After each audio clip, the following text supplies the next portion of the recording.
Cuando entré por la puerta trasera de la corte, siguiendo a mi hijo con sus muletas, el juez se congeló en medio de su frase. Sus ojos se abrieron de par en par, como si hubiera visto un fantasma. «Dios mío, ¿eres tú? ¿Qué haces aquí?» El silencio se apoderó de la sala mientras mi nuera y su arrogante familia intercambiaban miradas de pánico. Puse mi gastado maletín de cuero sobre la mesa de defensa con un golpe seco. Ese sonido resonó como una declaración de guerra. Pero antes de seguir, confirma si ya estás suscrito al canal y escribe en los comentarios. ¿Desde dónde estás viendo este video? Nos encanta saber hasta dónde están llegando nuestras historias. 3 meses antes, jamás hubiera imaginado volver a un juzgado. Mi vida se había transformado en una rutina tranquila. Cocinar para mi hijo Miguel y mi nieta Sofía. Cuidar de nuestro pequeño jardín y ocasionalmente ayudar con la contabilidad de algunos negocios del barrio. Siempre fui solo Doña Elena para todos en el vecindario. La madre dedicada que había criado sola a un hijo ejemplar, que logró construir su propia casa en las afueras de la Ciudad de México después de años de arduo trabajo como ingeniero civil. Todo cambió una tarde de jueves. El teléfono sonó mientras preparaba la cena. El capataz de la obra donde Miguel trabajaba estaba del otro lado, con la voz ahogada. «Doña Elena, ocurrió un accidente. Miguel se cayó de un andamio. Está en el hospital. Venga rápido». El mundo se vino abajo. Lo dejé todo y corrí al hospital, con el corazón a punto de salírseme del pecho. Cuando llegué, encontré a Miguel acostado en una cama, consciente, pero con los ojos vacíos. El médico me explicó la situación con una frialdad que me dio escalofríos. Miguel nunca volvería a caminar normalmente. Sus piernas habían sufrido daños graves. En el mejor de los casos, lograría moverse con muletas por el resto de su vida. Carla, mi nuera, estaba a su lado. Al principio, parecía estar lidiando bien con la situación. Abrazaba a Miguel, acariciaba su cabello y prometía que todo estaría bien. Pero a medida que los días se convertían en semanas y las semanas en meses, vi su comportamiento cambiar gradualmente. Las visitas al hospital se hicieron más cortas y espaciadas. Las llamadas telefónicas disminuyeron. Cuando Miguel finalmente regresó a casa, ella no estaba allí para recibirlo. Llegué con él en el taxi. Tuve que cargarlo sola hasta el cuarto que improvisé en la planta baja. Todo para ahorrarle la humillación de no poder subir las escaleras de la propia casa que construyó con tanto orgullo. «Mamá, ¿dónde está Carla?», fue su primera pregunta al entrar en casa. Llamó diciendo que necesitaba resolver algunas cosas, pero pronto estará aquí. Mentí, porque no tenía el valor de decirle que no contestaba mis llamadas desde hacía 2 días. Carla apareció tarde en la noche. Entró sin hacer ruido, pero yo estaba despierta en el sillón junto a la cama de Miguel. Cuando me vio, su mirada fue de pura irritación. «Pensé que ya te habrías ido a tu casa», dijo ella con frialdad. «Esta también es mi casa ahora. Miguel necesita cuidados constantes», respondí con calma, aunque por dentro mi sangre hervía. Los días que siguieron fueron una tortura. Carla no se esforzaba por ocultar su desprecio por la nueva condición de Miguel. Salía frecuentemente. Volvía tarde oliendo a perfume caro que yo sabía que mi hijo no había comprado. Sofía, mi nieta de apenas 7 años, notaba la tensión y se refugiaba cada vez más en mí, como si sintiera que su pequeño mundo se estaba desmoronando. Una tarde, mientras Miguel dormía, escuché a Carla hablando por teléfono en la cocina. Su voz era baja, pero yo podía escuchar perfectamente. «Sí, ya hablé con el abogado. El divorcio no será un problema. Él está prácticamente inválido ahora. Sí, la casa es lo más importante. Conseguiremos al menos la mitad, tal vez más. No, la suegra no sabe nada». Mi corazón se heló. La casa que Miguel construyó ladrillo a ladrillo, ahorrando cada centavo de su sueldo por años, estaba en riesgo. el lugar donde le prometí que nunca seríamos desalojados, donde finalmente sintió la seguridad que no tuvimos durante toda su infancia, cuando vivíamos de renta en renta después de que su padre nos abandonó.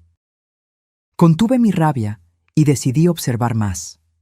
En los días siguientes, noté a Carla tomando fotos de muebles, documentos, haciendo anotaciones sobre todo en la casa, como si estuviera preparando un inventario. Hablaba frecuentemente con alguien por teléfono, siempre saliendo al patio para que no la escucháramos. Entonces, una mañana de domingo, lanzó la bomba durante el desayuno. «Miguel, necesitamos hablar», dijo ella, poniendo un folder sobre la mesa. «Esto ya no está funcionando. Quiero el divorcio». Miguel dejó caer la taza que sostenía. Sus ojos, ya tristes por meses, se llenaron de una desesperación que me partió el alma. «Carla, ¿por qué? Sé que estoy diferente, pero sigo siendo el mismo hombre. Aún puedo ser un buen esposo, un buen padre». Su voz se quebró. «No es eso», ella cortó fríamente.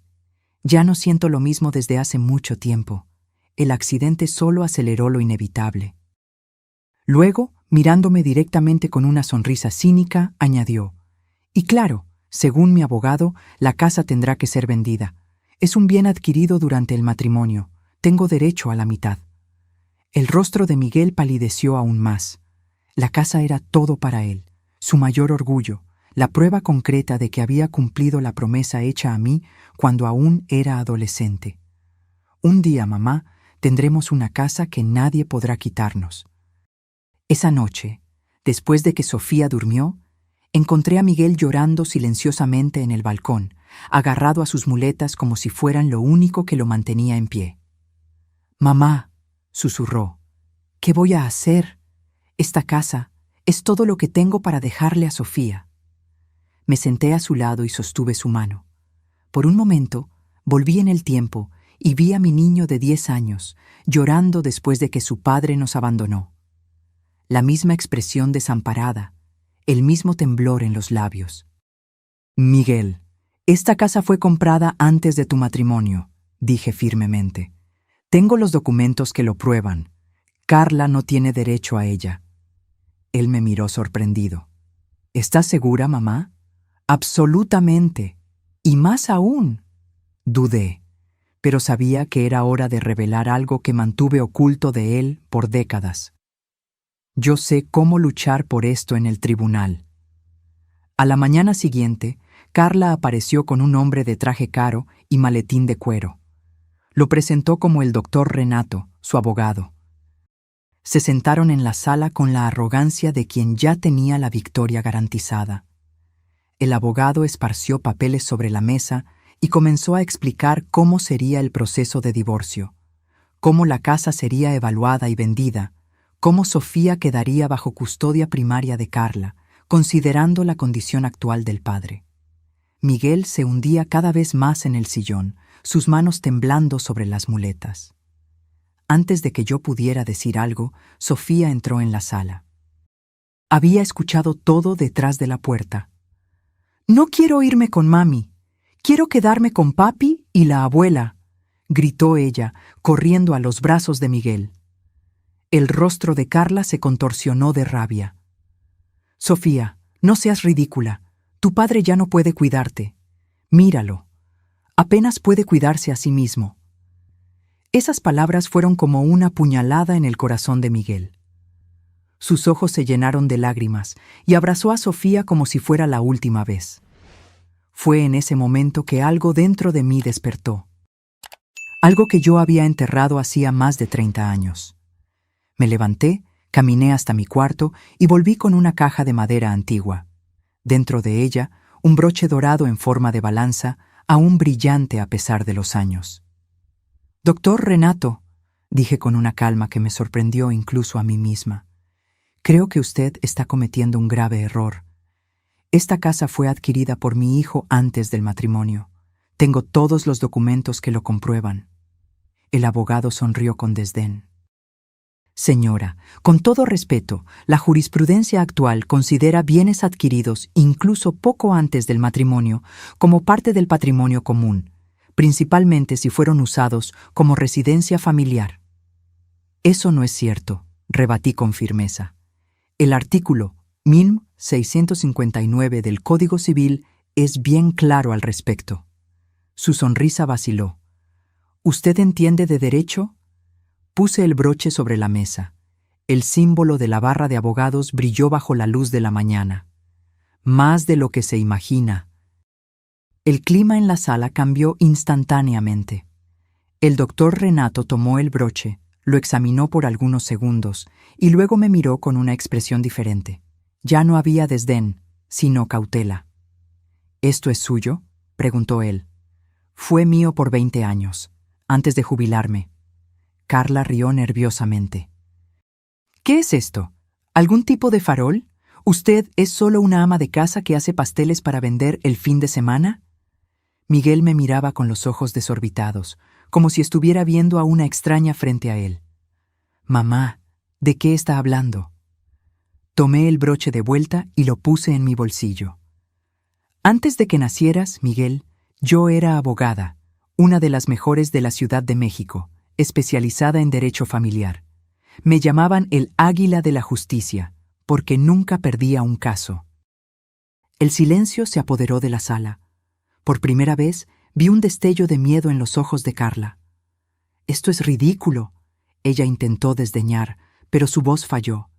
«Si usted fuera realmente abogada, ¿por qué abandonaría todo para ser una simple ama de casa?» «Porque elegí a mi hijo», respondí simplemente. «Cuando Miguel nació y su padre nos abandonó, decidí que mi carrera ya no sería más importante que criarlo adecuadamente. Pedí licencia de la barra y me dediqué a él a tiempo completo». Miguel estaba atónito.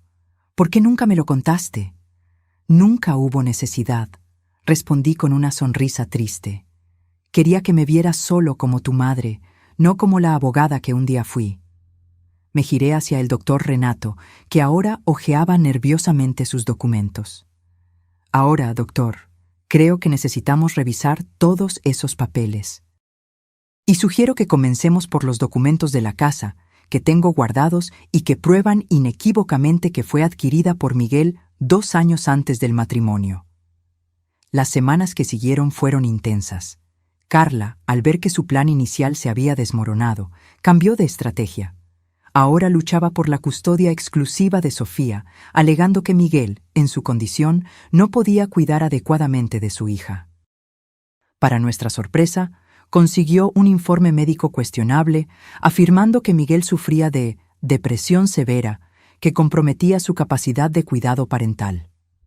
El médico que firmó el documento era primo del nuevo novio de Carla, como descubrimos después. Mientras tanto, yo trabajaba incansablemente para preparar nuestra defensa. Desenterré mis viejos libros de derecho, me actualicé sobre las nuevas leyes y jurisprudencias, pasé noches en vela revisando cada detalle del proceso. La sensación de estar nuevamente inmersa en el mundo jurídico era extrañamente reconfortante, como encontrar a un viejo amigo. Miguel me observaba con creciente admiración. Por las noches, mientras revisábamos documentos, él frecuentemente se detenía y simplemente me miraba con una sonrisa en los labios. «¿Qué pasa?», pregunté en una de esas noches. «Estoy tratando de imaginarte en los tribunales, enfrentando a jueces y abogados», respondió él. Debió ser increíble. Sonreí, sintiendo una punzada de nostalgia. Fue una parte importante de mi vida, pero nada comparado con criarte. ¿Por qué nunca regresaste? Después de que crecí, pudiste haber retomado tu carrera. Suspiré, mirando la pila de documentos frente a nosotras. Algunas puertas, cuando se cierran, son muy difíciles de reabrir. No le conté toda la verdad. No mencioné el último caso que defendí, el escándalo que involucró a un juez corrupto, las amenazas que recibí, la decisión de desaparecer de la vida pública para proteger a mi hijo. Algunas heridas son demasiado profundas para ser expuestas, incluso después de tantos años. Cada día la audiencia se acercaba. Carla intensificó su campaña contra Miguel. Comenzó a llevarse a Sofía lejos los fines de semana, volviendo con la niña cargada de regalos caros y la cabeza llena de promesas de una vida lujosa si se quedaba con su madre.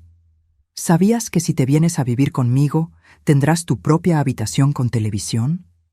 Escuché a Carla decirle a Sofía una tarde en que trajo a la niña de vuelta. Y podemos tener un perrito, el que siempre quisiste. Sofía, a sus 7 años, estaba confundida con toda la situación. Una noche, la encontré llorando en su cuarto. Me senté a su lado en la cama. «¿Qué pasa, mi amor?», pregunté, secando sus lágrimas. «Abuela, mami dijo que papi ya no puede cuidarme porque está enfermo de las piernas. ¿Es eso cierto?». Mi corazón se encogió. «Claro que no, cariño. Tu padre te ama más que a nada en el mundo. Sus piernas están lastimadas, pero su corazón y su cerebro están perfectamente sanos. Y es con ellos que él te cuida, ¿entiendes?». Sofía asintió, pero aún parecía preocupada. «Pero mami dijo que si le digo al juez que quiero quedarme con papi, todos vamos a ser pobres y a perder la casa». Aquello fue como un golpe en el estómago. Carla estaba manipulando a su propia hija, preparándola para mentir en el tribunal. Abracé a Sofía con fuerza, luchando contra la rabia que crecía dentro de mí. «Sofía, escucha bien. Solo tienes que decir la verdad, siempre la verdad. Y la verdad es lo que está en tu corazón. Nadie va a quitarnos esta casa, te lo prometo». En la víspera de la audiencia recibí una llamada inesperada. Era Marcia, una antigua secretaria de la oficina donde yo trabajaba. De alguna forma, ella había descubierto que yo volvería a un juzgado después de tantos años. «Elena, no vas a creer quién será el juez de tu caso», dijo ella con la voz llena de emoción. «Alberto Méndez». El nombre cayó como una bomba. Alberto había sido mi colega en la universidad, luego un joven abogado al que frecuentemente enfrenté en casos difíciles. Nuestra rivalidad era legendaria en los círculos legales de la Ciudad de México, y ahora él sería el juez que decidiría el destino de mi hijo y nieta. «¿Aún se acuerda de mí?», pregunté, sorprendida. Marcia se rió del otro lado de la línea. «Elena, nadie olvida al águila de la justicia, especialmente no a alguien que perdió contra ti tantas veces como Alberto». Esa noche no pude dormir. Me quedé en el balcón, observando las estrellas y pensando en cómo el destino da vueltas curiosas. 30 años atrás, yo enfrentaba a Alberto en tribunales abarrotados, luchando por clientes ricos y poderosos. Ahora, enfrentaría nuevamente un tribunal, pero luchando por el bien más preciado que tenía, mi familia.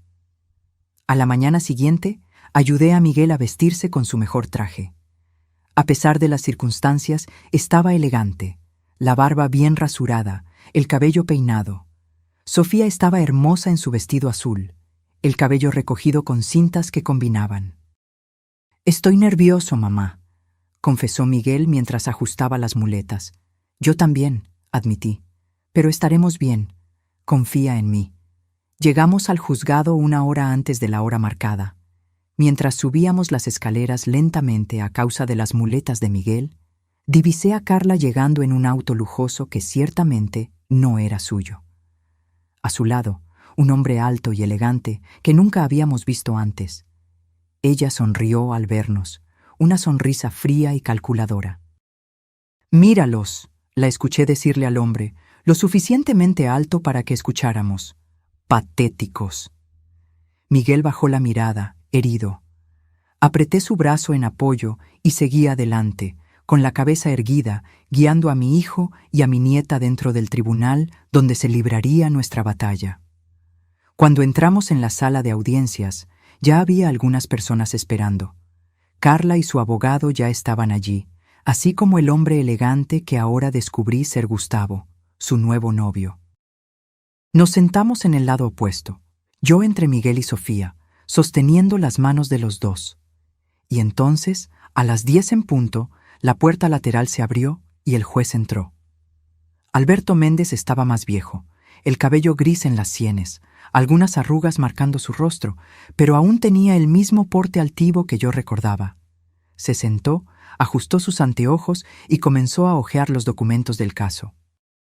Cuando levantó los ojos para examinar a las partes presentes, su mirada pasó por Carla, por su abogado, y finalmente se posó en nosotras. Fue entonces que me vio. Sus ojos se abrieron de par en par. Dejó caer la pluma que sostenía. Por un momento pensé que iba a tener un ataque. «Dios mío», murmuró, tan bajo que casi no lo escuché. «¿Eres tú, Helena? ¿Qué estás haciendo aquí?» El silencio se apoderó de la sala. Todas las miradas se volvieron hacia mí, incluso la de Miguel, que parecía tan sorprendido como los demás por la reacción del juez. Me levanté con calma, me arreglé el blazer y respondí con una voz firme que no usaba desde hacía décadas. «Estoy aquí para defender a mi hijo, señor juez». El tribunal entero parecía haberse congelado. El juez Alberto Méndez me miraba como si estuviera viendo un fantasma. Por un momento, todos los años que pasaron desde que abandoné la abogacía desaparecieron, y éramos nuevamente los jóvenes abogados que cruzaban espadas en batallas jurídicas épicas. «Solicito un receso de 10 minutos», anunció Alberto, golpeando el martillo antes de que alguien pudiera protestar. Se levantó rápidamente y salió por una puerta lateral aún visiblemente afectado. El murmullo se apoderó de la sala inmediatamente. Vi a Carla inclinarse hacia el doctor. Renato susurrando frenéticamente. El abogado parecía preocupado, consultando su tableta con urgencia. Miguel se giró hacia mí. «Mamá, ¿qué acaba de pasar? ¿Conoces al juez?» «Fuimos colegas hace mucho tiempo», respondí, tratando de sonar tranquila, aunque mi corazón estaba acelerado. «Competíamos mucho en el tribunal. Y por lo visto lo impresionabas», comentó Miguel, con una pequeña sonrisa formándose en sus labios por primera vez en días.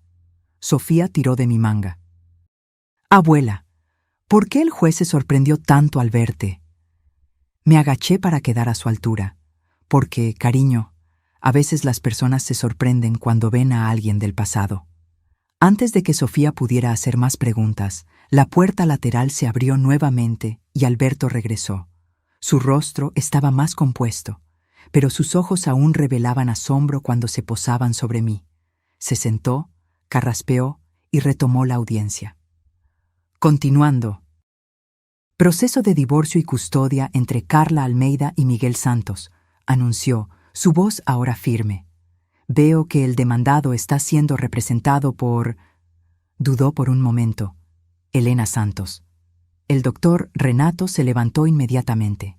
«Señor juez, necesitamos cuestionar la representación legal en este caso. La señora Helena Santos no posee registro activo en la barra de abogados desde hace décadas. No puede actuar como abogada». Alberto me miró, esperando mi respuesta. Me levanté con calma. «Señor juez, estoy aquí como asistente de defensa de mi hijo, no como abogada constituida. El Código de Procedimientos Civiles permite que parientes acompañen y auxilien en casos como este». Alberto asintió. «El pedido es procedente. La señora Helena puede permanecer al lado de su hijo para auxiliarlo en su defensa personal». El doctor Renato parecía frustrado, pero se sentó de nuevo. Carla me lanzó una mirada de puro odio. La audiencia prosiguió con el abogado de Carla presentando sus alegaciones. Según él, Miguel estaba incapacitado no solo físicamente, sino emocionalmente para cuidar de Sofía. Presentó el mencionado informe médico cuestionable y testimonios de testigos que afirmaban haber visto a Miguel en estado de profunda depresión, descuidando su propia salud y bienestar.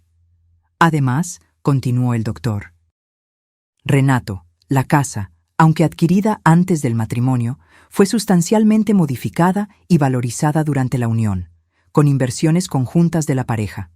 Por lo tanto, se configura como bien común a ser compartido». Mientras él hablaba, yo tomaba notas meticulosamente. Cada mentira, cada distorsión, cada manipulación de los hechos era registrada para ser desmentida después. Miguel asistía a todo en silencio, su rostro una máscara de dolor contenido. Cuando llegó nuestro turno, me levanté con una energía que no sentía desde hacía años. Señor juez, comencé, el caso ante su señoría no es solo un divorcio común, sino un intento calculado de destruir la dignidad de un hombre bueno y honesto, cuya única falla fue sufrir un accidente de trabajo. Vi a Alberto levantar ligeramente las cejas. Él siempre apreciaba cuando yo iba directo al grano. En primer lugar, sobre la casa, continué, entregando al oficial de justicia un folder con documentos. Estos son los registros de compra, fechados 2 años antes del matrimonio. Además, todos los comprobantes de pago del financiamiento, hechos exclusivamente con el sueldo de Miguel Santos. El juez examinó los documentos con atención mientras yo continuaba. En cuanto a la alegación de inversiones conjuntas, no hay un solo comprobante de que la señora Carla haya contribuido financieramente a mejoras o modificaciones en la propiedad. Al contrario, tenemos aquí, entregué otro folder, todos los recibos de materiales y mano de obra, nuevamente pagados exclusivamente por Miguel Santos. El doctor Renato interrumpió.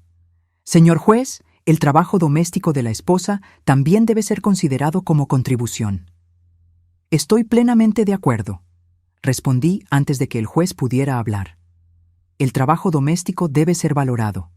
Sin embargo, tenemos testimonios de 2 empleadas domésticas que trabajaron en la residencia de la pareja durante todo el periodo del matrimonio, pagadas íntegramente por el señor Miguel Santos. La contribución doméstica de la señora Carla fue, como mínimo, limitada. Vi a Carla apretar los puños con rabia. Su rostro estaba rojo. Sobre la custodia, proseguí, el informe médico presentado por la parte contraria fue emitido por un profesional que tiene parentesco de primer grado con el actual compañero de la señora Carla. Solicito que sea desconsiderado por flagrante conflicto de interés y que sea determinada nueva evaluación por perito judicial independiente. Alberto asintió, tomando notas. Parecía impresionado, y eso me dio más confianza para continuar. Además, la defensa quisiera solicitar la audiencia de la menor Sofía Santos, que está presente hoy, para que ella pueda expresar su opinión sobre con quién desea residir conforme prevé el estatuto del menor. El doctor Renato se levantó nuevamente, agitado. Señor juez, la niña tiene solo 7 años. No tiene discernimiento para tomar tal decisión y ciertamente fue influenciada por la abuela. Alberto reflexionó por un momento. El pedido es procedente. Escucharé a la menor en mi despacho, sin la presencia de los padres o abogados. Carla palideció.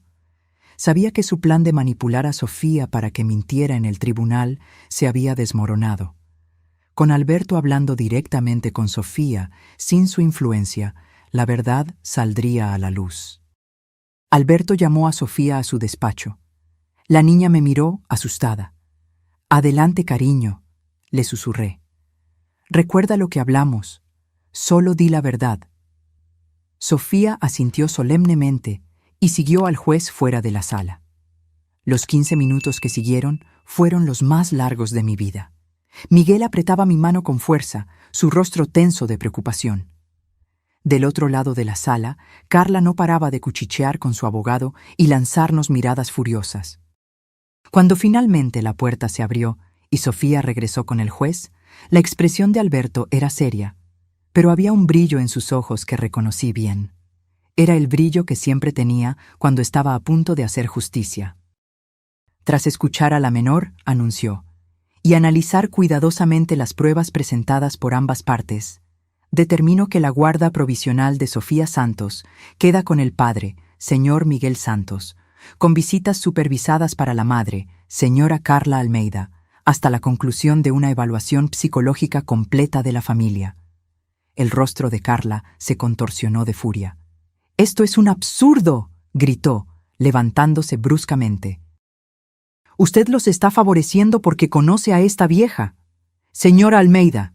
Alberto golpeó el martillo con fuerza. «Otro comentario como ese y será retirada del tribunal por desacato. Y en cuanto a la casa, determino que permanezca como bien exclusivo del señor Miguel Santos. conforme a la documentación presentada. Miguel dejó escapar un suspiro de alivio tan profundo que pareció venir de su alma. Sofía corrió a abrazarlo, una inmensa sonrisa iluminando su carita que hacía semanas parecía tan triste. Mientras Alberto cerraba la sesión y marcaba la próxima audiencia, me di cuenta de que Carla y su abogado ya se preparaban para salir, derrotados. Antes de que pasaran por la puerta, sin embargo, Carla se giró y nos lanzó una última mirada. «Esto no ha terminado», dijo entre dientes. «Ustedes no saben con quién se están metiendo». Esa amenaza flotó en el aire como una nube oscura. Mientras abrazaba a Miguel y Sofía, sentí un escalofrío recorrer mi espalda. Carla tenía razón en una cosa. Aquello estaba lejos de terminar. Cuando salimos del juzgado, había reporteros esperando. De alguna manera, la noticia de que la legendaria Águila de la Justicia había regresado se había esparcido. Micrófonos fueron empujados en mi dirección, flashes disparados. Protegí a Miguel y Sofía lo mejor que pude, abriéndome paso entre la multitud. «Doña Elena, ¿es verdad que usted regresó a la abogacía después de 30 años? ¿Cómo se siente al enfrentar al juez Méndez nuevamente? ¿Por qué abandonó la carrera en el apogeo del éxito?» Ignoré todas las preguntas, enfocada solo en llevar a mi familia a casa a salvo. Pero cuando finalmente llegamos al auto, una última pregunta me golpeó como una flecha. «Doña Elena, ¿usted cree que el caso Monteiro puede finalmente ser reabierto después de todos estos años?» Me detuve de repente. Mi sangre se heló en las venas.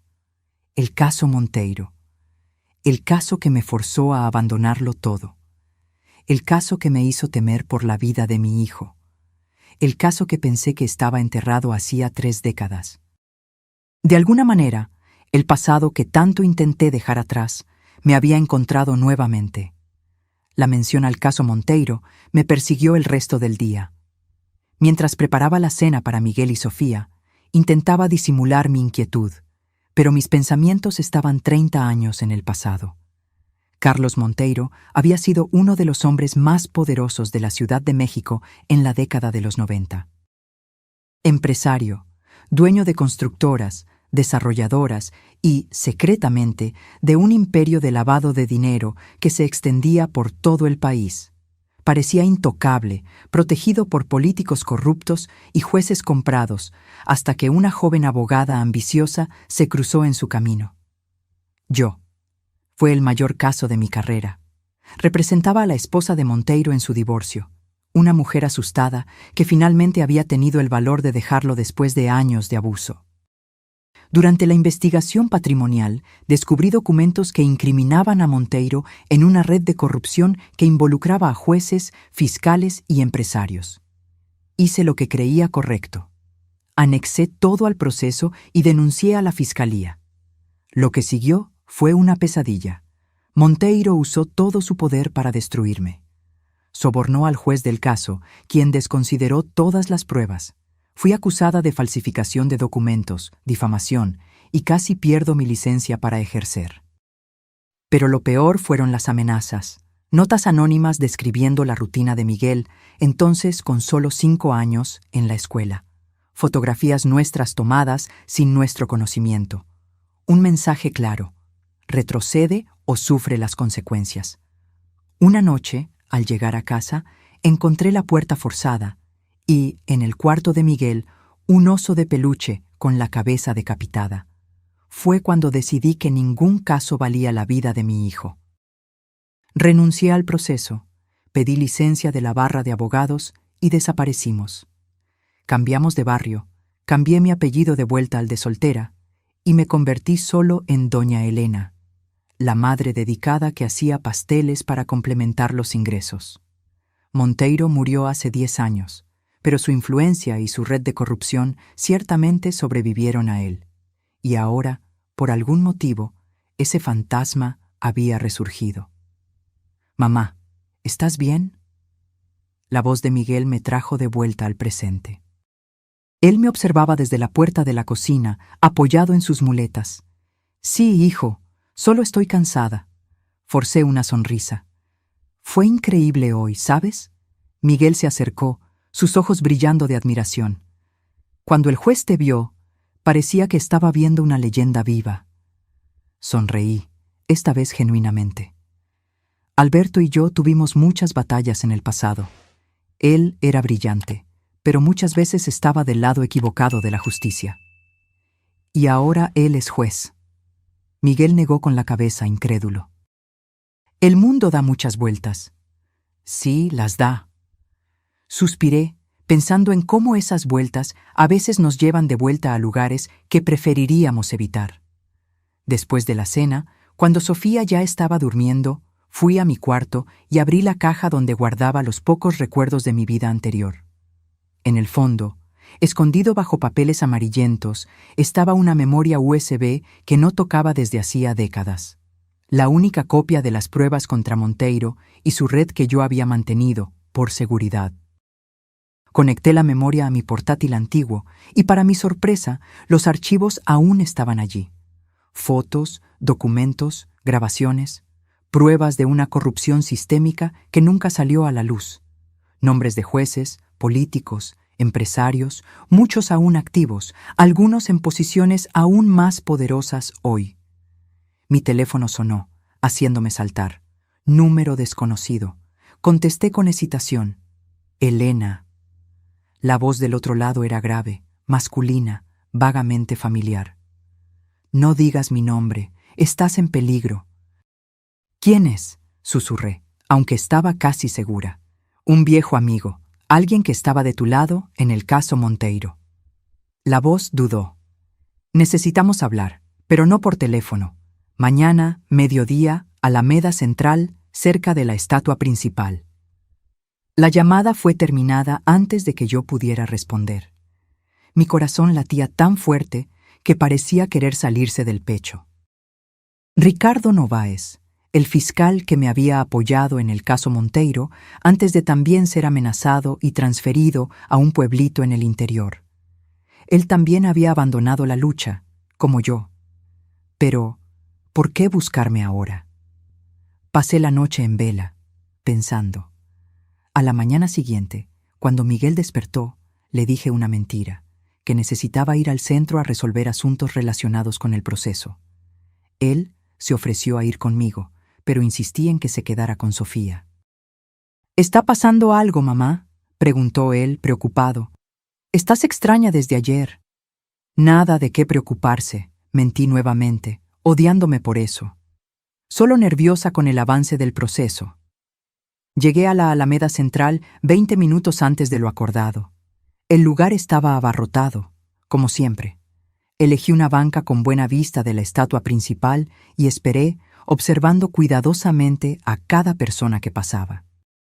Puntualmente al mediodía, un hombre de cabello gris y traje sencillo se sentó a mi lado. Tardé algunos segundos en reconocer a Ricardo Novaes. Había envejecido mucho, el rostro marcado por arrugas profundas, los hombros encorvados. Elena, murmuró, sin mirar directamente hacia mí. No tenemos mucho tiempo. ¿Por qué me buscaste, Ricardo? ¿Qué está pasando? Él suspiró profundamente. Te vi en las noticias ayer. El águila de la justicia regresa, están diciendo. Y no fui el único que te vio. Un escalofrío recorrió mi espalda. ¿Quién más? Gustavo Mendonça. El nombre cayó como una bomba. Gustavo había sido el brazo derecho de Monteiro, su abogado, el hombre que orquestó toda la operación para destruirme 30 años atrás. Un hombre cruel, calculador, al que no le importaban los medios con tal de alcanzar sus fines. ¿Aún está activo?, pregunté, sintiendo la boca seca. Ricardo asintió gravemente. Más que nunca. Después de que Monteiro murió, él tomó el control de todo. La red de corrupción, los negocios ilegales, todo, y ahora es prácticamente intocable. Algo hizo clic en mi mente. Alto, elegante, alrededor de los 60 años, Ricardo me miró sorprendido. ¿Lo viste? Ayer en el juzgado, con mi nuera. Su rostro palideció. Dios mío, Elena, no es coincidencia. Debe estar usando a tu nuera para llegar hasta ti. Las piezas comenzaron a encajar. El cambio repentino de Carla, el divorcio, el intento de tomar la casa de Miguel, no era solo codicia o crueldad, era una operación cuidadosamente orquestada por Gustavo Mendonça. ¿Pero por qué? ¿Por qué ahora, después de tantos años? Ricardo, esto no tiene sentido. ¿Por qué le importaría a Gustavo lo que yo haga ahora? El caso Monteiro está muerto y enterrado hace décadas. Ricardo se inclinó más cerca. No lo está.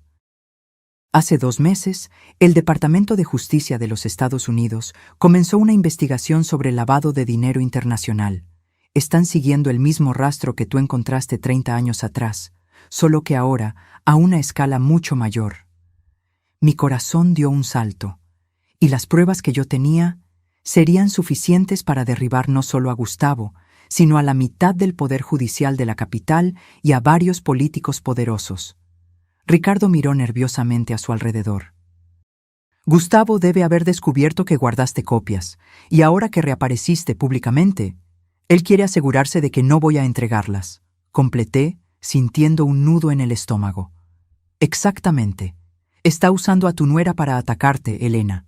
Probablemente la encontró por casualidad, pero cuando descubrió quién era ella, la transformó en un arma contra mí y mi hijo. Mi voz se quebró. ¿Y ahora? ¿Aún tienes las pruebas? Asentí lentamente. Entonces, tienes 2 opciones, dijo Ricardo, su rostro una máscara de seriedad. Entregar todo al FBI, que está coordinando la investigación con la Policía Federal, o destruirlo todo y esperar que Gustavo crea que ya no eres una amenaza. ¿Y si entrego las pruebas? Tú y tu familia necesitarán protección. Los testigos contra personas como Gustavo tienen un historial pobre de supervivencia. Nos quedamos en silencio por unos momentos. La plaza continuaba su ritmo normal a nuestro alrededor. Personas apuradas, vendedores ambulantes, niños corriendo. Un mundo ajeno al drama que se desarrollaba en nuestra pequeña banca. Necesito pensar, dije finalmente, y necesito proteger a Miguel y Sofía. Ricardo asintió, levantándose. Usa este teléfono para contactarme, dijo, deslizándome discretamente un celular prepago. Es seguro. Y Elena, ten cuidado. Gustavo no es el tipo de hombre que se rinde fácilmente. Observé a Ricardo alejarse entre la multitud, sintiendo el peso del mundo sobre mis hombros. 30 años atrás, había elegido la seguridad de Miguel en detrimento de la justicia. Ahora, estaba nuevamente ante el mismo dilema, solo que esta vez, la amenaza ya estaba dentro de nuestra casa, en la forma de Carla y su nuevo novio. Cuando regresé a casa, encontré a Miguel en el balcón, jugando a las cartas con Sofía. Al verme, su rostro se iluminó. «¿Cómo te fue en el centro, mamá?», preguntó. «Productivo», respondí vagamente. «Miguel, necesitamos hablar, sobre Carla». Él suspiró, la sonrisa desapareciendo. «¿Descubriste algo nuevo?» «Sofía, cariño», me dirigí a mi nieta. «¿Puedes ir por ese pastel de chocolate a la cocina para nosotros?» La niña asintió alegremente y corrió adentro. Cuando estuvo lo suficientemente lejos, me senté al lado de Miguel. «Hijo, ¿llegaste a conocer al nuevo novio de Carla? ¿Gustavo?» Miguel frunció el ceño. «Solo de vista». «¿Por qué? ¿Sabes a qué se dedica? ¿De dónde lo conoce?» Carla dijo que es empresario, dueño de constructoras o algo así. Lo conoció en una fiesta de trabajo, creo. Miguel me miraba confuso. «Mamá, ¿qué está pasando?» Hesité.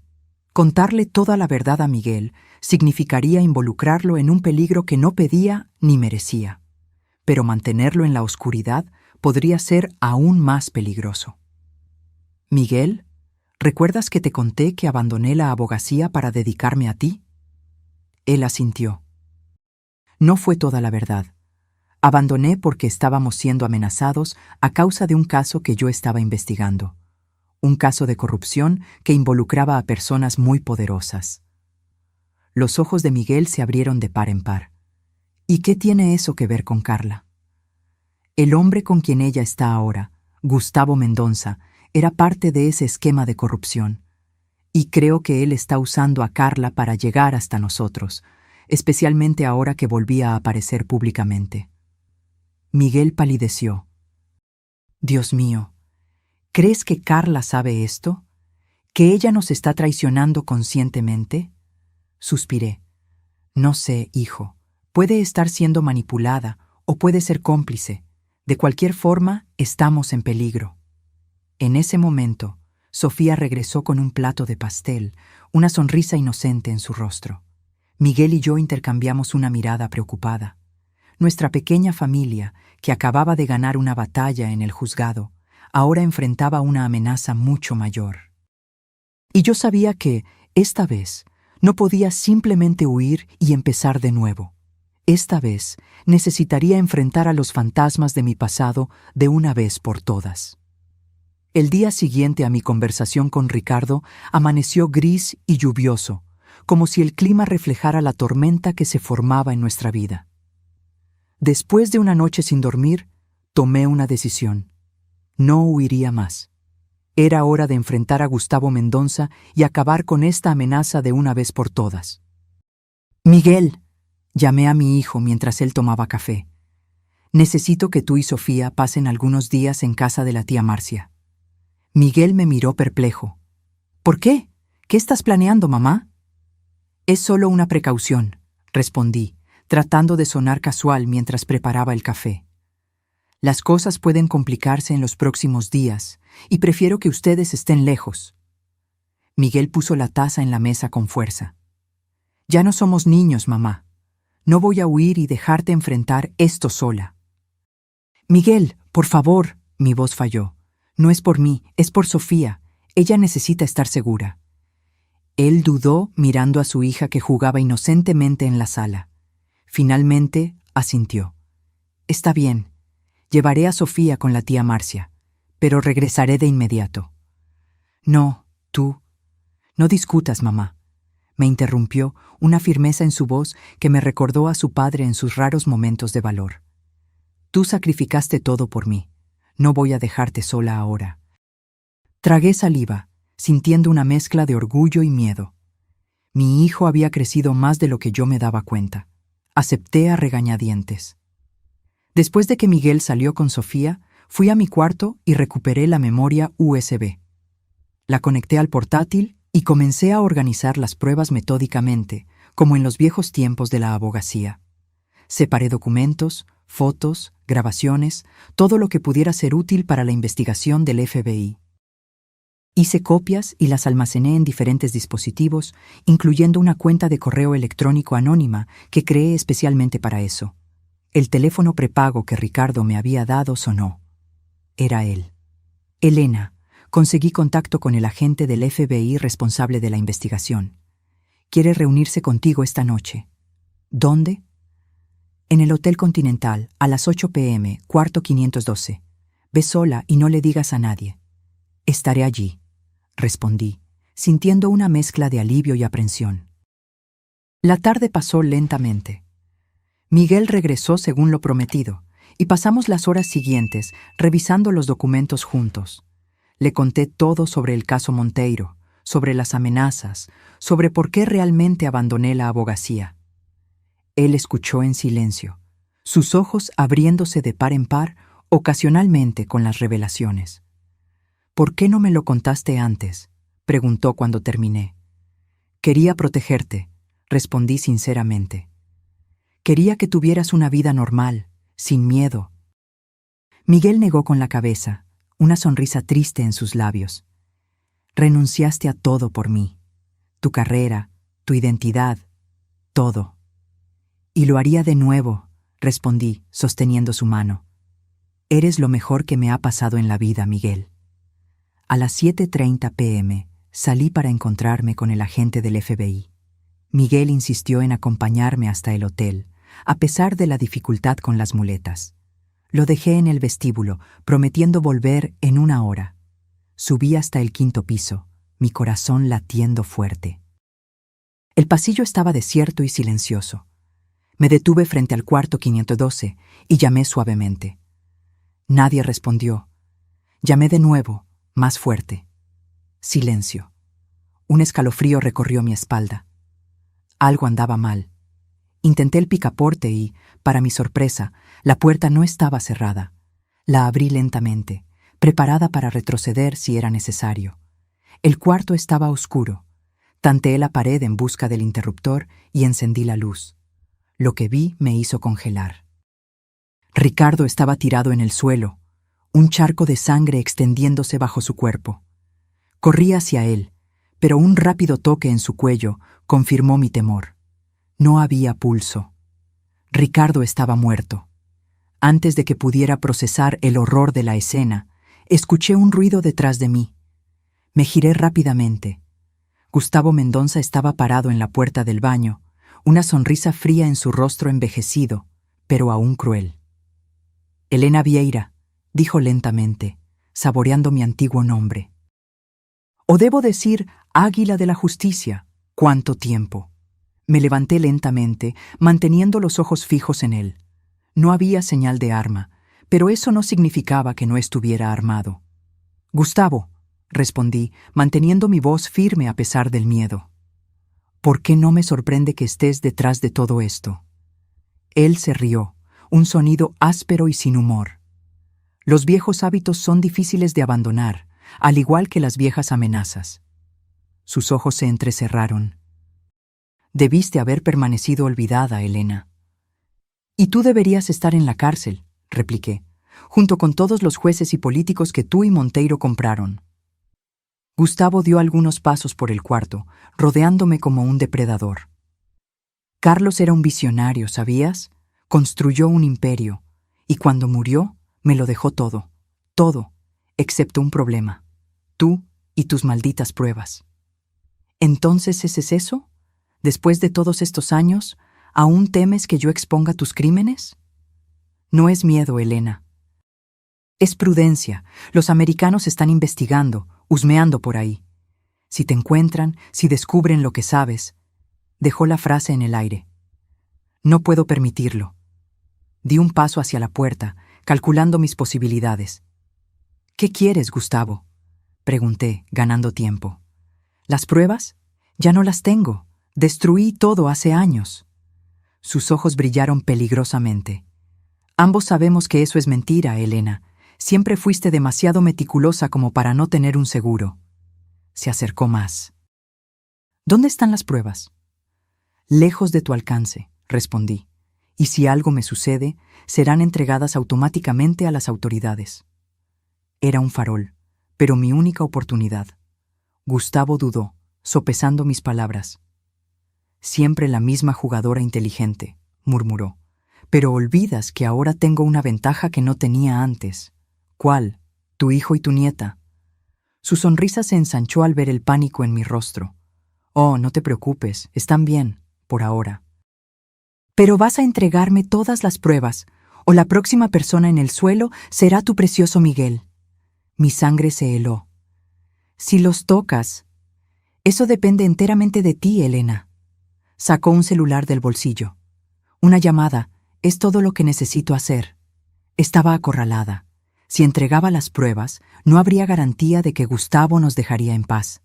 Ciertamente me mataría, como mató a Ricardo. Pero si me negaba, Miguel y posiblemente Sofía estarían en peligro inmediato. En ese momento, escuché un ruido en el pasillo. Pasos, voces. Gustavo también escuchó y se giró rápidamente hacia la puerta. Fue el momento de distracción que yo necesitaba. Con un movimiento rápido que no sabía que aún poseía a mis 60 años, avancé sobre él. No era una mujer fuerte, pero la adrenalina y la desesperación me dieron fuerza suficiente para empujarlo contra la pared. Su celular cayó al suelo. Lo pateé lejos y corrí hacia la puerta. Gustavo se recuperó rápidamente y vino detrás de mí, agarrando mi brazo con fuerza. «¡No vas a ir a ninguna parte!», gritó, su rostro contorsionado de rabia. Luchamos brevemente. Yo intentaba soltarme mientras él intentaba arrastrarme de vuelta al cuarto. Fue cuando escuché una voz familiar. «¡Suelta a mi madre!». Miguel estaba en el pasillo, apoyado en sus muletas, el rostro pálido pero determinado. A su lado, para mi completa sorpresa, estaba el juez Alberto Méndez. Gustavo se congeló, sus ojos abriéndose de par en par al ver a Alberto. «Méndez», susurró, «¿qué demonios estás haciendo aquí?» Alberto avanzó, su postura imponente a pesar de la edad, haciendo lo que debía haber hecho 30 años atrás Mendoza. Mi conciencia finalmente habló más alto que mi miedo. Por un momento, no entendí lo que estaba pasando. Entonces, la realidad me golpeó. Alberto había sido uno de los jueces comprados por Monteiro y Gustavo. Era por eso que había archivado mi caso contra Monteiro tantos años atrás. «Tú...» comencé, pero no pude terminar la frase. Alberto me miró con vergüenza en los ojos. «Cuando te vi en el juzgado ayer, Elena, supe que era mi oportunidad de redención. Tu hijo me buscó hoy, preocupado. Me contó sobre tu reunión sospechosa. Vine de inmediato». Gustavo se rió amargamente. «¿Entonces vas a volverte contra mí ahora, Alberto? ¿Después de todos estos años aceptando mi dinero? Hipócrita». «Es tarde para mí», respondió Alberto con calma, «pero no para hacer lo correcto». Sacó su celular del bolsillo. «La policía está en camino, Gustavo. Se acabó». Gustavo miró a su alrededor, como un animal acorralado. Entonces, en un movimiento desesperado, me empujó con fuerza y corrió en dirección a las escaleras de emergencia. Alberto intentó interceptarlo, pero Gustavo fue más rápido y desapareció por la puerta de las escaleras. Miguel se acercó rápidamente, apoyándose en sus muletas, y me abrazó. «Mamá, ¿estás bien? Me preocupé cuando tardaste. El juez Méndez apareció en el hotel preguntando por ti y...» «Estoy bien», respondí, aún temblando. «Pero Ricardo...» Señalé el cuarto, donde el cuerpo de mi antiguo amigo yacía. Alberto fue hasta allí y regresó con el rostro grave. «Necesitamos llamar a la policía de inmediato. Y tú necesitas contar todo, Elena, todo». En los minutos siguientes, el hotel se llenó de policías. Fuimos llevados a la delegación, donde pasé horas prestando declaración, entregando las pruebas que había guardado por tanto tiempo, explicando cada conexión, cada crimen que había descubierto 3 décadas atrás. El delegado que me escuchaba parecía cada vez más atónito con las revelaciones. «Señora Elena», dijo finalmente, «esto es mucho más grande de lo que imaginábamos.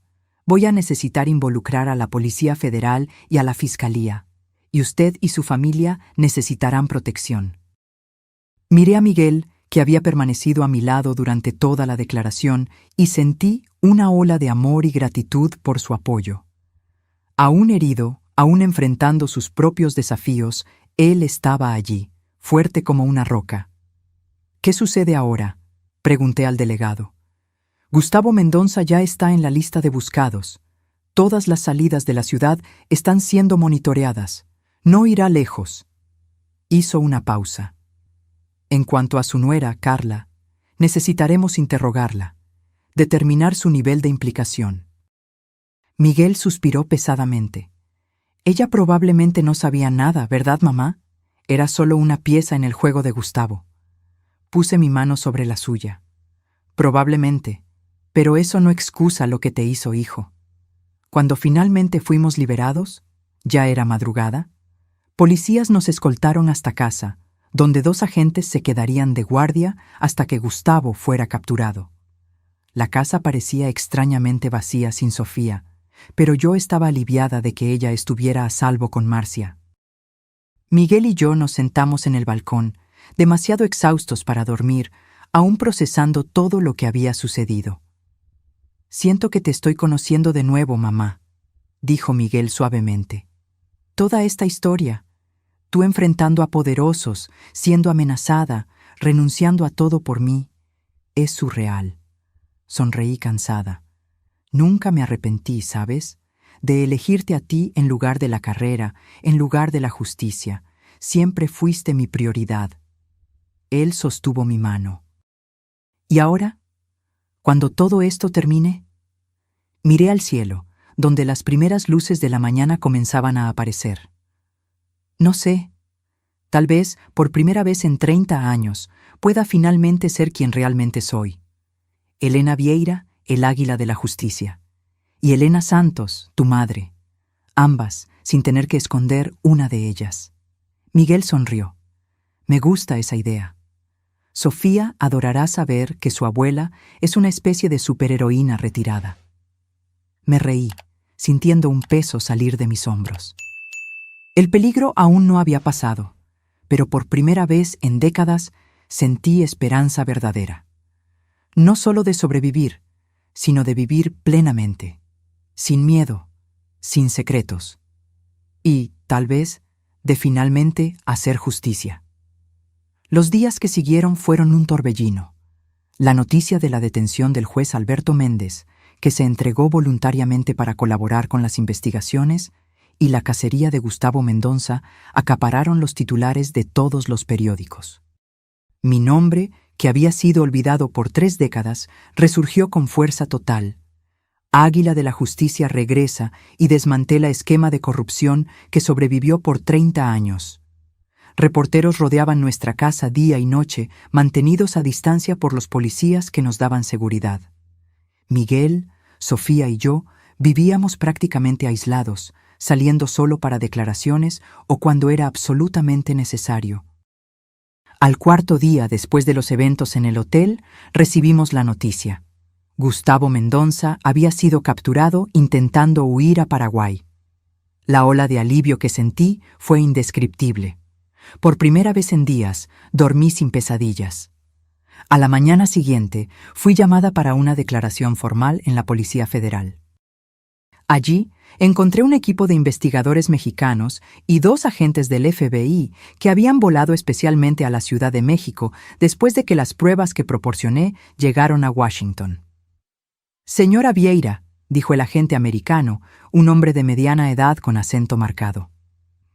Las pruebas que usted conservó son el eslabón que faltaba en nuestra investigación. Usted acaba de ayudarnos a desmantelar una de las mayores redes de lavado de dinero de las Américas.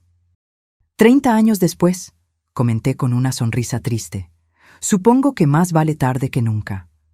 La delegada de la Policía Federal, una mujer de mirada firme llamada Doctora Renata, añadió: basándonos en sus pruebas y en la colaboración del juez Méndez, ya conseguimos órdenes de arresto para 3 magistrados, 2 fiscales y un senador. Esto es solo el comienzo. ¿Y qué hay de Carla?, pregunté, pensando en Miguel y Sofía. Mi nuera. La doctora Renata consultó algunas anotaciones. Se comprobó que ella no tenía conocimiento de las actividades criminales de Gustavo Mendonça. Él la manipuló como hizo con tantos otros. Sin embargo, hizo una pausa, mirándome directamente. Las grabaciones que usted proporcionó, donde ella instruye a la menor a mentir en el tribunal, configuran delito de alienación parental. Responderá por ello. Asentí, con sentimientos encontrados. No le deseaba mal a Carla, a pesar de todo. Había herido a Miguel profundamente, intentado quitarnos nuestro hogar, pero en el fondo era solo otra víctima de Gustavo, manipulada por promesas de una vida lujosa. Cuando regresé a casa esa tarde, encontré a Miguel y Sofía en el balcón. Mi nieta corrió a abrazarme tan pronto me vio. «Abuela, papi dijo que eres una heroína, que atrapaste a hombres malos». Me reí, abrazándola con fuerza. No soy exactamente una heroína, cariño. Solo hice lo que tenía que hacerse. Miguel sonrió, apoyado en sus muletas. Para nosotros lo eres. Siempre lo has sido. Esa noche, mientras Sofía dormía, Miguel y yo conversamos largamente sobre el futuro. Las investigaciones continuarían por meses, tal vez años. Nuestras vidas nunca volverían a ser las mismas. Estoy pensando en volver a la abogacía, le confesé, casi avergonzada por admitir ese deseo a mis 60 años. Reactivar mi licencia. Miguel asintió, sin sorpresa. Sabía que dirías eso. Vi cómo tus ojos brillaban en el tribunal, mamá. Era como si hubieras reencontrado una parte perdida de ti misma. Es una locura, ¿verdad? A mi edad, empezar de nuevo. Él sostuvo mi mano. Nunca es tarde para ser quien realmente eres, mamá. Tú me enseñaste eso. 3 meses después, recibí la noticia que cambiaría una vez más el curso de mi vida. La Fiscalía, reconociendo mi papel crucial en el desmantelamiento del esquema de corrupción, me invitó a integrar una fuerza de tarea especial como consultora. No era exactamente volver a la abogacía, pero era un reconocimiento del águila de la justicia que pensé haber enterrado décadas atrás. Acepté de inmediato. Mi primer día en la nueva función coincidió con la audiencia final del divorcio de Miguel y Carla. La guarda de Sofía había sido definitivamente concedida a Miguel, con derecho a visitas supervisadas para Carla después de que ella cumpliera servicio comunitario por el intento de alienación parental. Cuando entré en el tribunal esa mañana, ya no era la madre desesperada tratando de proteger a su hijo. Era Elena Vieira, el águila de la justicia, con la cabeza erguida, sin miedo a mostrar quién realmente era. El caso fue rápido. La nueva juez, una mujer joven y seria, confirmó la sentencia anterior. La casa permanecería íntegramente con Miguel, y él tendría la guarda de Sofía. Carla, sentada al otro lado de la sala, parecía una sombra de la mujer arrogante que había sido meses antes. Nuestras miradas se cruzaron brevemente, y vi arrepentimiento en sus ojos. Cuando salimos del juzgado, una mujer joven se me acercó tímidamente. Parecía tener poco más de 20 años. Cargaba un folder lleno de papeles y me miraba con admiración mal contenida. «¿Señora Vieira?» Disculpe molestarla. Mi nombre es Julia. Soy estudiante de Derecho y... Bueno, su historia me inspiró profundamente. Ella dudó, nerviosa. Estoy escribiendo mi tesis sobre mujeres que desafiaron sistemas corruptos en la justicia mexicana. ¿Usted aceptaría concederme una entrevista? Miré a aquella joven, viendo en ella el reflejo de lo que yo había sido décadas atrás. Llena de ideales, determinada a hacer la diferencia. La Elena Vieira que nunca realmente murió, solo esperó pacientemente por su momento de renacer. Sería un honor, respondí sonriendo. A la semana siguiente, recibí otra llamada inesperada. Era la barra de abogados, invitándome a dar una conferencia sobre ética jurídica para nuevos abogados. Al colgar, sentí una emoción que no experimentaba desde hacía mucho tiempo. Propósito renovado. Miguel notó el cambio en mí de inmediato. Mientras cenábamos, comentó: «Pareces más joven, mamá. Tus ojos están diferentes». «¿Cómo que diferentes?» «Vivos, brillantes, como si hubieran recuperado algo que perdieron hace mucho tiempo». Sonreí sabiendo que él tenía razón. «Sabes, por 30 años viví solo como tu madre, y fue la mejor parte de mi vida, no me malinterpretes. Pero había una parte de mí que estaba dormida, esperando». «El águila de la justicia», completó él. «Sí, y ahora por primera vez siento que puedo ser las dos, tu madre y la abogada que siempre fui en el fondo de mi corazón, sin tener que elegir, sin tener que sacrificar una por la otra». Miguel asintió, pensativo. «Creo que entiendo. Es como me siento con el accidente». Miró sus piernas, a las muletas apoyadas en la silla a un lado. Al principio, pensé que había perdido todo. Mi movilidad, mi independencia, mi matrimonio. Pero ahora veo que gané mucho también. Una nueva perspectiva, una nueva fuerza. «Y Sofía», añadí, mirando a mi nieta que jugaba en la sala. «La tienes por completo ahora». «Exactamente. A veces necesitamos perder algo para encontrar algo aún más valioso». Un mes después de la audiencia final, estacioné mi auto frente a un edificio que no visitaba desde hacía 3 décadas, la sede de la barra de abogados. Venía a regularizar mi situación, a reactivar oficialmente mi licencia para ejercer. La joven asistente me miró con curiosidad cuando mencioné mi nombre. «¿Elena Vieira? ¿El águila de la justicia?» Sonreí, sin más vergüenza al escuchar ese apodo. «Sí, soy yo». «Es un honor conocerla, señora. Mi madre siempre hablaba de usted. Ella también es abogada. Mientras llenaba los formularios necesarios, reflexioné sobre cómo la vida da vueltas. 30 años atrás, dejé este lugar con el corazón pesado, creyendo que nunca volvería. Hoy, regresaba no como una derrotada, sino como una sobreviviente. De camino a casa, me detuve frente a la obra donde Miguel había sufrido su accidente. El lugar ahora albergaba un edificio comercial casi concluido. Pensé en cómo aquella tragedia había desencadenado una serie de eventos que, aunque dolorosos, acabaron liberándonos. A Miguel del matrimonio tóxico con Carla y a mí de los fantasmas del pasado. Cuando llegué a casa, Sofía corrió a mi encuentro con un dibujo en la mano. «Mira lo que hice en la escuela, abuela». Era un dibujo infantil de una mujer con capa, volando como un águila sobre una ciudad. En letras de colores, ella había escrito «Mi abuela, la superheroína». Mis ojos se llenaron de lágrimas. Abracé a Sofía con fuerza, sintiendo una profunda gratitud por el camino que la vida había trazado para mí. Un camino lleno de desafíos y renuncias, pero también de amor, valor y, finalmente, redención. Esa noche, sentada en el balcón con Miguel, observando las estrellas, pensé en todos los acontecimientos de los últimos meses.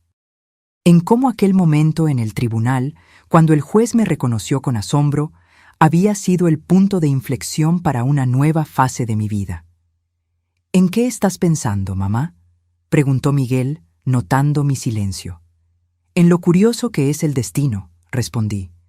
Cuando entré en aquel tribunal por primera vez, estaba aterrorizada, pero al mismo tiempo había una parte de mí que sabía que era hora de dejar de huir, de enfrentar mi pasado de una vez por todas. ¿Y valió la pena? Lo miré, mi hijo, mi mayor orgullo, y más allá de él, a la sala donde Sofía dormía tranquilamente. Nuestra casa, nuestro hogar seguro, permanecía intacto. Y dentro de mí, el águila de la justicia volaba de nuevo, libre después de décadas de reclusión. «Cada segundo», respondí con convicción, «cada segundo». 1 año había pasado desde aquella primera audiencia que cambió nuestras vidas para siempre. El verano llegó con fuerza total a la Ciudad de México, transformando nuestros días en una sucesión de cielos azules y noches estrelladas. Nuestra casa, que casi perdimos, se convirtió en un símbolo de nuestra resistencia, de nuestra capacidad de superar las mayores adversidades. Miguel progresó significativamente en la fisioterapia. Aunque aún usaba un bastón para distancias mayores, lograba caminar sin apoyo dentro de casa, para alegría de Sofía, que celebraba cada pequeño avance como si fuera una gran victoria. En cuanto a mí, Elena Vieira, el águila de la justicia, renací de las cenizas como un ave fénix.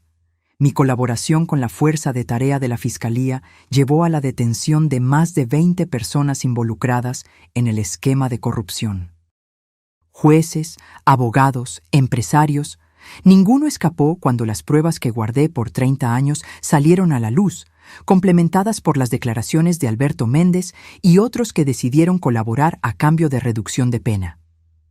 Gustavo Mendonça fue condenado a 30 años de prisión por homicidio, corrupción activa, lavado de dinero y asociación delictuosa. Su imagen en el tribunal, cabizbajo y derrotado, contrastaba con el hombre arrogante que me había amenazado en el hotel aquella fatídica noche. En una mañana de sábado particularmente calurosa, yo preparaba el desayuno cuando el timbre sonó. Miguel, que leía el periódico en el balcón, me miró con una ceja levantada. No esperábamos visitas. Al abrir la puerta, me congelé. Carla estaba parada en el umbral, pálida y visiblemente más delgada que la última vez que la había visto en el tribunal.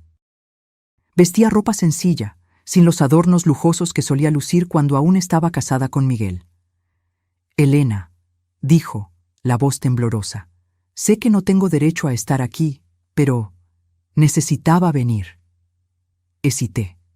Una parte de mí quería cerrarle la puerta en la cara, después de todo el sufrimiento que causó a Miguel y Sofía.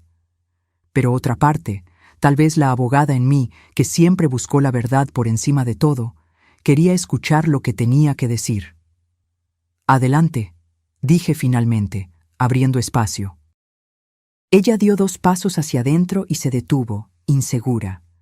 Sus ojos recorrieron la sala, deteniéndose en las fotos familiares, en los juguetes de Sofía esparcidos, en las muletas de Miguel apoyadas en una esquina, rara vez usadas ahora. Miguel apareció en la puerta del balcón, apoyado en su bastón. Su rostro se transformó al ver a Carla, no en rabia o rencor, como yo esperaría, sino en una serenidad sorprendente. «Carla», dijo, sin emoción. «¿Qué haces aquí?» Ella respiró hondo, como si reuniera valor.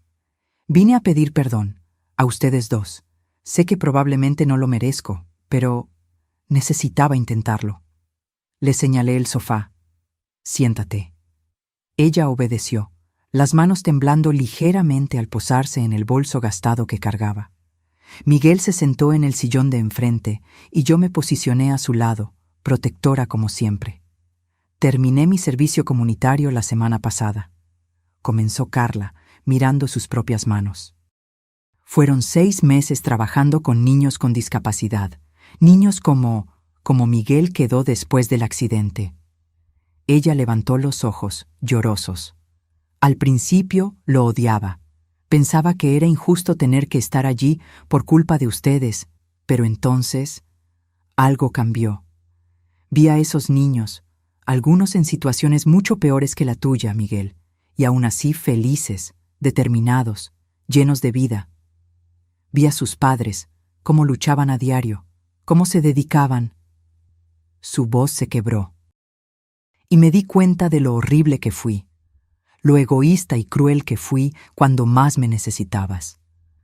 Miguel permaneció en silencio, su rostro una máscara impenetrable. Carla continuó. Cuando conocí a Gustavo, estaba vulnerable, resentida con la vida, con el accidente, con todo. Él me mostró un mundo de lujo, de facilidad. Dijo que yo merecía más, que no necesitaba seguir atada a un hombre roto. Hizo una pausa, secándose una lágrima. Fueron sus palabras, no mías, pero yo le creí. Dejé que me transformara en una persona que ya no reconozco. «¿Por qué nos estás contando esto ahora?», pregunté directamente, manteniendo mi voz neutra. Carla abrió el bolso y sacó un sobre. «Porque quiero que sepan la verdad, toda la verdad. Encontré esto entre las cosas que Gustavo dejó en el apartamento donde estábamos viviendo». Extendió el sobre hacia Miguel, que lo tomó con cautela. Dentro había fotos. Miguel antes del accidente, Sofía en la escuela, yo saliendo del mercado. Éramos claramente observados, seguidos. Había también una lista detallada con nuestros horarios, rutinas, lugares frecuentados. «Dios mío», murmuré, sintiendo un escalofrío recorrer mi espalda. Nos vigilaba desde hacía mucho tiempo. «Desde antes del accidente», confirmó Carla, su voz ahogada. Él planeó todo, Elena. El accidente de Miguel no fue un accidente». Miguel palideció, dejando caer las fotos al suelo. «¿Qué?». Carla se cubrió el rostro con las manos, sollozando abiertamente ahora. Gustavo conocía al capataz de la obra. Pagó para que el andamio fuera saboteado. Quería a Miguel incapacitado, vulnerable, para que yo pudiera ser fácilmente manipulada a dejarlo y, eventualmente, luchar por la casa. Un silencio pesado se apoderó de la sala. La revelación era tan monstruosa, tan calculada en su crueldad, que por un momento ninguno de nosotros pudo reaccionar. «¿Por qué?», preguntó Miguel finalmente, su voz poco más que un susurro. «¿Por qué nuestra casa era tan importante para él?». Carla se secó las lágrimas. No era la casa en sí, era la ubicación. La constructora de Gustavo estaba comprando todas las propiedades de la manzana para un gran proyecto. Su casa era la única que faltaba. Intentó comprarla legítimamente antes, pero ustedes nunca quisieron vender. Entonces decidió destruirnos, concluí, sintiendo una rabia fría crecer dentro de mí. Herir a Miguel, manipularte a ti, todo para conseguir un pedazo de tierra. Carla asintió, avergonzada. Cuando lo descubrí, fue como despertar de una pesadilla. Me di cuenta de que había sido usada, que había traicionado a las personas que un día amé, por nada. Miguel se levantó, apoyándose en el bastón, y caminó hasta la ventana. Su perfil contra la luz del sol parecía esculpido en piedra. ¿Por qué no llevaste esto a la Policía Federal de inmediato? Tuve miedo, admitió Carla. Miedo de lo que Gustavo podría hacerme, a ustedes, a Sofía, incluso desde la prisión. Tiene conexiones en todas partes. Hizo una pausa. Pero después del servicio comunitario, después de ver lo que hice, ya no podía vivir con este secreto. Necesitaban saber la verdad. Miré las fotos esparcidas en el suelo. Cada imagen era una prueba de la obsesión enfermiza de Gustavo, de su determinación en destruirnos, pero también eran prueba de que él había fallado. Estábamos allí, aún juntos, aún de pie. ¿Qué quieres de nosotros, Carla?, pregunté directamente. ¿Perdón? ¿Reconciliación? Ella negó con la cabeza. No estoy aquí pidiendo nada, solo pensé que merecían saber la verdad. Dudó, luego añadió en voz baja. Y quería que Sofía supiera que, a pesar de todo, la amo, que nunca dejé de amarla, incluso cuando hice todo mal. Miguel finalmente se giró de la ventana. Su rostro estaba sereno, aunque sus ojos reflejaban el dolor de la traición recién descubierta. Sofía está en casa de una amiga hoy, pero podemos hablar sobre un nuevo arreglo para tus visitas, sin supervisión tal vez. Carla lo miró con sorpresa. ¿Después de todo lo que hice? ¿Después de lo que acabo de contar? Fuiste manipulada, respondió Miguel con calma. Como todos lo fuimos, de una forma u otra. La diferencia es que tuviste el valor de admitir tus errores y buscar redención. Me miró.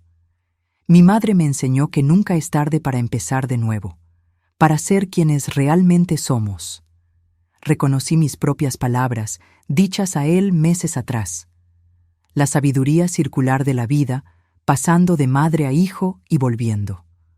Carla nos dejó 1 hora después, con la promesa de llevar formalmente sus descubrimientos a la Policía Federal. Miguel y yo nos quedamos en el balcón, procesando todo lo que habíamos aprendido. ¿Cómo te sientes?, pregunté, observando su perfil contra el sol de la tarde. Extraño, respondió él honestamente. Saber que mi accidente fue planeado, que alguien deliberadamente quiso herirme de esa manera, es difícil de procesar. Puse mi mano sobre la suya. Lo siento mucho, Miguel. Él negó con la cabeza. No lo sientas. Como le dije a Carla, todos fuimos manipulados. Pero míranos ahora. Sonrió, una sonrisa genuina que iluminó sus ojos. Estoy caminando de nuevo. Tengo a Sofía conmigo. Tú recuperaste tu identidad, tu pasión. De cierta forma, Gustavo nos hizo más fuertes. Reflexioné sobre sus palabras. Era verdad. Las pruebas de los últimos meses habían forjado una nueva versión de nosotros mismos, más fuerte, más auténtica. La verdad, por dolorosa que fuera, nos había liberado.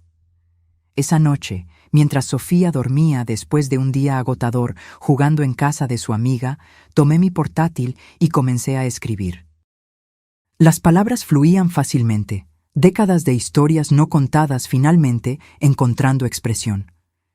¿Qué estás escribiendo?, preguntó Miguel, deteniéndose detrás de mí. Mis memorias, respondí. La historia del Águila de la Justicia, del caso Monteiro hasta ahora. Él sonrió. ¿Vas a contarlo todo, incluso las partes difíciles? Especialmente las partes difíciles, confirmé. La verdad completa, finalmente. 2 semanas después, recibimos otra visita inesperada. La doctora. Renata, la delegada de la Policía Federal, vino personalmente a informarnos que, basándose en las pruebas proporcionadas por Carla, Gustavo Mendonça enfrentaría nuevas acusaciones, intento de homicidio contra Miguel y conspiración. No volverá a ver la luz del día, garantizó. El imperio que construyó se está desmoronando por completo. Cuando se preparaba para irse, me entregó un sobre oficial. La Fiscalía quisiera oficializar su posición en la Fuerza de Tarea, señora Vieira. Ya no como consultora, sino como fiscal especial para casos de corrupción. Su experiencia y conocimiento son invaluables para nosotros. Miré el sobre, sorprendida y emocionada. Era más de lo que jamás esperaría a mis 60 años. Una oportunidad no solo de retomar mi carrera, sino de elevarla a un nivel que ni en mis días más ambiciosos de juventud había imaginado. Es un honor, respondí, aceptando el sobre. Haré lo mejor que pueda. Cuando la doctora Renata salió, Miguel me abrazó con fuerza. Estoy tan orgulloso de ti, mamá. Y yo de ti, hijo, de todo lo que superaste, de cómo enfrentaste cada desafío. Esa noche, sentados en el balcón bajo un cielo estrellado, reflexioné sobre el increíble viaje que habíamos recorrido, de la desesperación a la esperanza, de la derrota a la victoria. Pensé en la joven abogada que fui un día, tan determinada a cambiar el mundo, en la madre que renunció a todo para proteger a su hijo, y ahora en la mujer que finalmente encontraba el equilibrio entre esas dos partes de sí misma. ¿Sabes qué es lo gracioso?, le dije a Miguel, contemplando las estrellas. Por años pensé que había perdido al águila de la justicia para siempre, que esa parte de mí había muerto cuando elegí ser solo tu madre. ¿Y no fue así? No. Solo se durmió, esperando el momento justo para despertar. Y cuando aquel juez me vio entrar en el tribunal, cuando sus ojos se abrieron de par en par en reconocimiento, fue como si el tiempo hubiera vuelto, como si yo nunca me hubiera ido realmente. Miguel sonrió. Creo que, en el fondo, siempre supe que había más en ti que solo doña Elena. La manera en que enfrentabas los problemas, cómo nunca aceptabas injusticias, cómo siempre sabías exactamente qué decir en situaciones difíciles. Tal vez no necesitemos elegir quiénes somos, reflexioné. Tal vez podamos ser muchas personas a la vez. Madre, abogada, amiga, guerrera. Heroína, completó Miguel con una sonrisa cariñosa. No olvides, heroína. Me reí, emocionada. ¿Sofía te contagió esa idea? En realidad fue al revés. Yo siempre supe que eras una heroína, mucho antes que ella. Abracé a mi hijo con fuerza, sintiendo una inmensa gratitud por la vida que teníamos ahora. Nuestra casa permanecía intacta, nuestra familia más fuerte que nunca. Las cicatrices, tanto las visibles en las piernas de Miguel como las invisibles en nuestras almas, no habían desaparecido, pero ya no dolían como antes. Se habían transformado en marcas de honor, testigos de nuestra resistencia. Y yo, Elena Vieira, el águila de la justicia, finalmente volaba de nuevo, libre y sin miedo, exactamente como debía ser. Ahora, si te gustó esta historia, haz clic en suscribirte y dime en los comentarios, ¿qué parte te dejó con la boca abierta? Y no olvides hacerte miembro para tener acceso a videos exclusivos que no subo aquí. Te espero allí.